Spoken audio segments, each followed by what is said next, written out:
আম আজ আমি আপনাদেরকে শো করতে যাচ্ছি তেমন বেশি ইম্পর্টেন্ট কিছু না, আবার অনেকের জন্য হয়তোবা নতুনদের জন্য অনেক ইম্পর্টেন্ট কিছু। বাই দ্য ওয়ে, আসলে প্রত্যেকটা কিছু আমাদের অনেক ইম্পর্টেন্ট হয়ে দাঁড়ায় যখন আমরা প্রয়োজন হয়ে যায়। তখন দেখা যাচ্ছে যে প্রত্যেকটা জিনিস আমাদের জন্য খুব ইম্পর্টেন্ট হয় এবং প্রয়োজন অনেক কাজে লাগে এক কথায়। তো আচ্ছা, আমি ওয়ার্ডের কিছু শর্টকাট কাজ দেখাবো। শর্টকাট ওয়ার্ডে আমরা যেসব কাজ করে থাকি মাইক্রোসফট অফিস, কেননা বর্তমানে আমাদের মাইক্রোসফট অফিস ছাড়া আমরা অচল। অফিসের কাজগুলো বলেন, স্কুল প্রতিষ্ঠান এটসেট্রা। তো আমি যদিও আমার অফিস 2010 ইউজ করি, আপনারা নর্মালি এটা আপনাদের 2007-এও ইউজ করা যায়। যদি আমাদের আসলে এটা প্রয়োজন দেবে আর কি, যে যে যেটা ইউজ করে। আহ, আবার এই আজকে আমরা নতুন যে মাইক্রোসফট ওয়ার্ড ওপেন করলাম, এখানে প্রথমে আমাদের হোয়াইট পেজটা আসছে। সচরাচর আমরা হোয়াইট পেজ আসে, এরপর আমরা আমাদের প্রয়োজন অনুযায়ী পেজটাকে মার্জিন করে এবং কি সেট আপ করে, যেটাকে আমরা পেজ সেট আপ বলি, পেজ সেট আপ করে আমরা আমাদের এসবিএল লিড প্রয়োজন অনুযায়ী ব্যবহার করতে পারি। নাও দেখা যাচ্ছে আমরা প্রথমে আমাদের দেওয়া আছে হোম পেজ। হোম পেজে দেওয়া হচ্ছে আমাদের বিভিন্ন অপশন। অপশনের মধ্যে আমাদের ফার্স্ট অফ অল এখানে বেশি ইম্পর্টেন্ট হচ্ছে আমাদের আহ, এই যে আমাদের টেক্সট বারটা। কারণ এখানে আমাদের ফন্ট, আমরা কোন ফন্টে লিখবো। নর্মালি আমরা যদি ইংলিশ ফন্টে লিখতে যাই, তাহলে আমরা ইউজ করি আপনার নিউ টাইম রোম্যান্স, যেটা দেখাচ্ছি, টাইম নিউ রোম্যান। ঠিক আছে, আমরা এটা ইউজ করি। আর বাংলা ইউজ করার ক্ষেত্রে আমরা সুতনি এমজি ইউজ করি।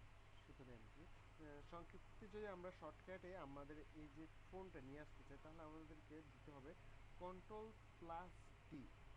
কন্ট্রোল প্লাস ডি দিলে আমাদের ফোনটের অপশন যেটা আছে সেটা চলে আসবে। সেখানে যদি আমি সুতনি এমজি এসইউ দিলাম, সাধারণত আমাদের সুতনি এমজি চলে আসলো। আমি যদি সেখানে যে টাইম নিউ রোম্যান রোমান চলে আসবে। তাহলে এখান থেকে আমরা শর্টকাটে আমাদের ফোন যেটা আছে সেটা সিলেক্ট করে নিতে পারবো। এটার জন্য আমাদের এখানে গিয়ে এই বক্সটাতে গিয়ে আমাদেরকে খুঁজতে হবে না। এই বক্সটাতে গিয়ে সরি, এক মিনিট, হ্যাঁ, এটা ক্যান্সেল দিয়ে দিই। ক্যান্সেল, আমাদের এই বক্সটাতে গিয়ে আমরা খুঁজে নেব।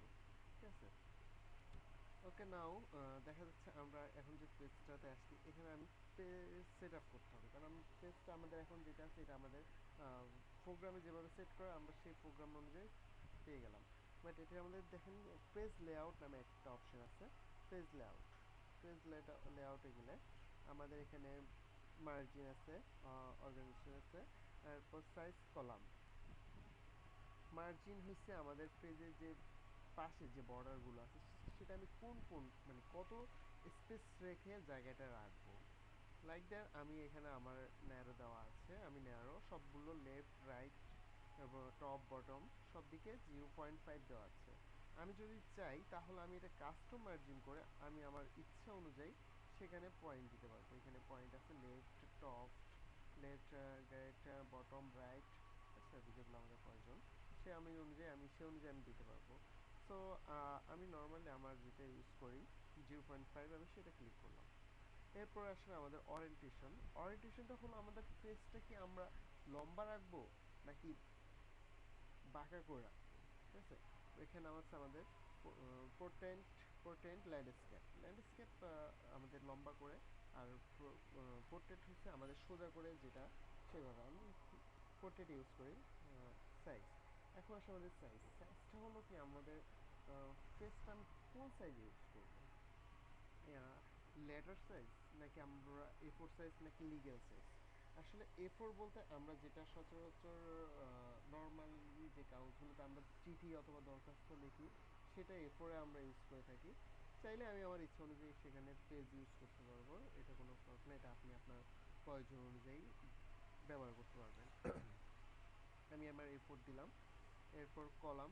কলাম হলো আমি আমার পেজটাতে, যেমন আমরা বইয়ের মধ্যে দেখি অথবা পত্রিকায় দেখি বিভিন্ন ভাগে ভাগে ভাগ করা থাকে। তো সেই অনুযায়ী আমি আমার পেজটাকে ইচ্ছা দেওয়ার পর আমি 2 3 left right and more etcetera as I want, যা অনুযায়ী আমি সেখানে পেজের কলামটা সিলেক্ট করতে পারবো। তো আমি এখানে কোনো কলম দিচ্ছি না, যেহেতু আমার কোনো দরকার নেই। তারপর আমি একটু দেখাচ্ছি যে হ্যাঁ, আমি 2 কলাম দিলাম। দেখেন এখানে 2টা কলাম তৈরি হয়ে গেল। এখানে একটা কলাম, এ পাশে আরেকটা কলাম, দুই পাশে দুইটা কলাম তৈরি হয়ে গেল। দুইটা কলাম তৈরি হয়ে গেল। নর্মালি আমি এখানে দেখলাম এটা, এই লেখাটা আমার এর বাইরে যাবে না, এই লেখাটার বাইরে যাবে না। এরপর আমি স্পেস দিতে থাকলাম, আমি স্পেস দেওয়ার পর দেখা যাচ্ছে যে আমার কলামটা যখন এই পাশে চলে আসলো আবার এই পাশ থেকে লেখা শুরু হবে। তো এটা হলো আসলে কলামের যে মূল কাজটা, এটা আমরা বিভিন্ন প্রশ্নের কাজ করার সময় এবং কি আমাদের প্রয়োজন অনুযায়ী আমরা কলামটা ডিভাইডেড করতে পারি। তো এটা হলো কলামের কাজ।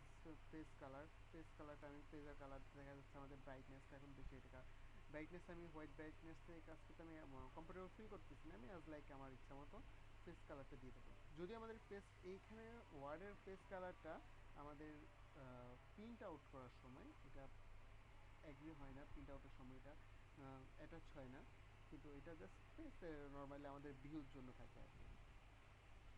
এর পাশে পেজ বর্ডার, পেজ বর্ডার আমার পেজের চারপাশে আমি যে বর্ডারটা দিতে চাই সেটা আমার চয়েস মতো, লাইক দেন এখান থেকে আমি পেজের বর্ডারের কালারও দিতে পারবো।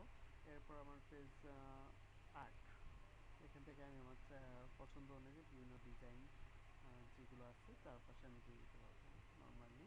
এটা এক ক্লিকে হয়ে যাবে। এখান থেকে আমি আমার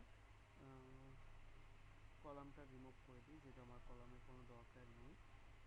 ওকে, ফাইন, আমি আমার কলামটা হয়ে গেল। এরপর এখানে ইনসার্টে এখানে কিছু কাজ আছে, সরি যেটা আমি বলতে ভুলে গেছি।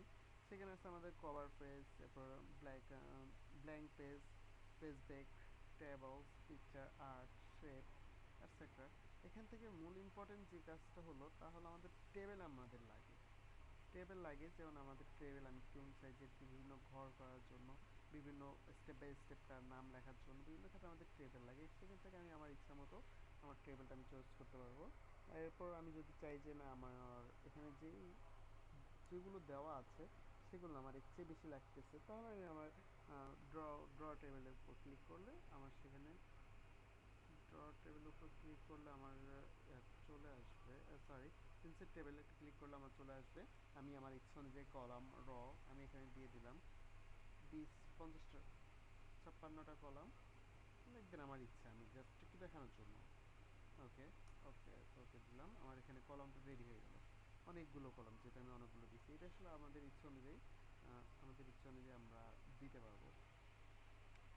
এরপর এখান থেকে আরেকটি মূল ইম্পর্টেন্ট যেটা হলো সেটা হলো হেডার ফুটার।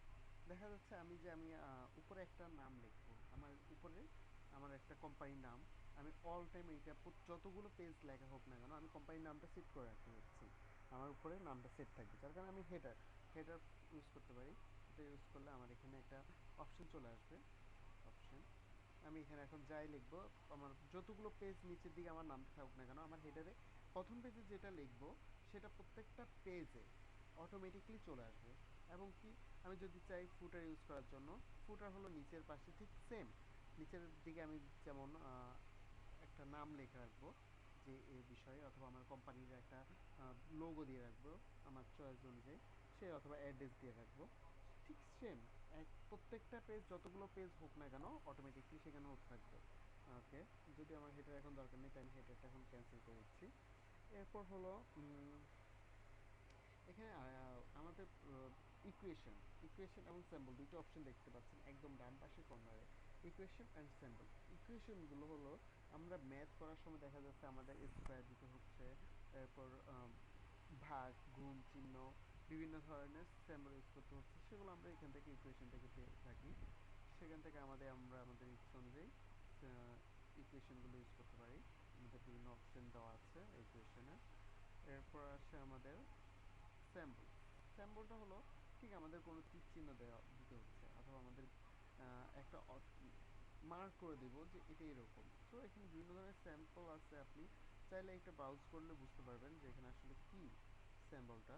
এখানে বিভিন্ন ধরনের অপশন, এখান থেকে আপনি চাইলে আপনার ফোনগুলো চেঞ্জ করে দিতে পারেন। ফোনগুলো যদি চেঞ্জ করে দেন তাহলে আপনি আপনার ইচ্ছা অনুযায়ী আপনার চাহিদা অনুযায়ী আপনি স্যাম্পলগুলো অ্যাজুয়ালি পেয়ে যাবেন। ওকে,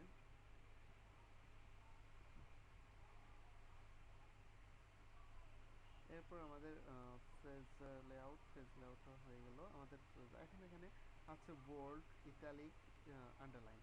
এখানে হচ্ছে কি আমি একটা দেখে, যেমন আমি আমার নামটা লিখি,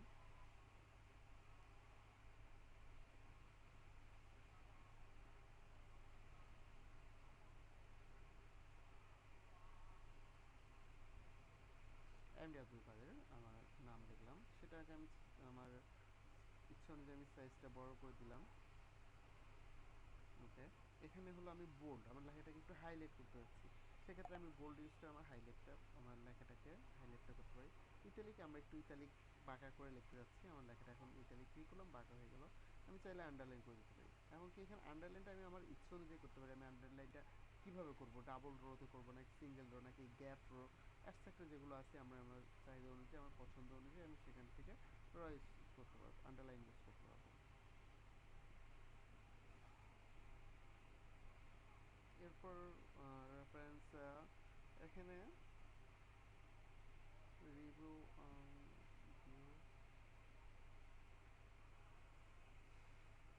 হুম, ভিউতে আসলে আমরা দেখতে পাবো যে আমাদের বিভিন্ন অপশন আছে, সেখান থেকে আমি আমার পেজটাকে আমি কিভাবে দেখতে যাচ্ছি। আমি পেজ প্রিন্ট লেআউট, প্রিন্ট করলে কীরকম দেখাবে সেভাবে দেখতে যাচ্ছি, নাকি ফুল স্ক্রিন, আমার ফুল স্ক্রিনে কেমন দেখাবে।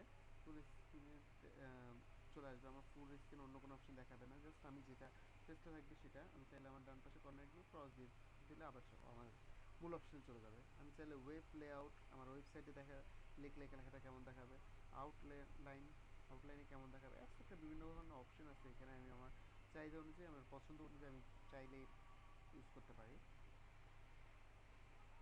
আর স্টাইল, এখানে আছে লেখার একটা স্টাইল আছে, আমি চাইলে আমার লেখাটাকে কালার করে, সরি, মার্কস করে আমি আমার লেখার স্টাইল চেঞ্জ করতে পারি। যখন ওয়ার্ডপ্রেসে গিয়ে প্রথম মার্ক করে নিতে হবে লেখাটাকে মার্ক করে দেন আপনি আপনার ওয়ার্ড আর্টে গিয়ে আপনার ওয়ার্ড আর্টের কী স্টাইল দিচ্ছেন, আমি এই স্টাইল দিলাম, দেখেন আমার অটোমেটিকলি আমার লেখাটা আমার যে স্টাইল ক্লিক করছি সেই স্টাইলে চলে আসছে। কালারটাও আপনার ইচ্ছা মতো, আমি এখানে লাল, হোয়াইট, ব্রাউন, এটসেট্রা আমার চয়েস, ব্লু, গ্রিন, যেগুলো আমার চয়েস আমি সেই ইচ্ছায় লেখা দিতে পারবো।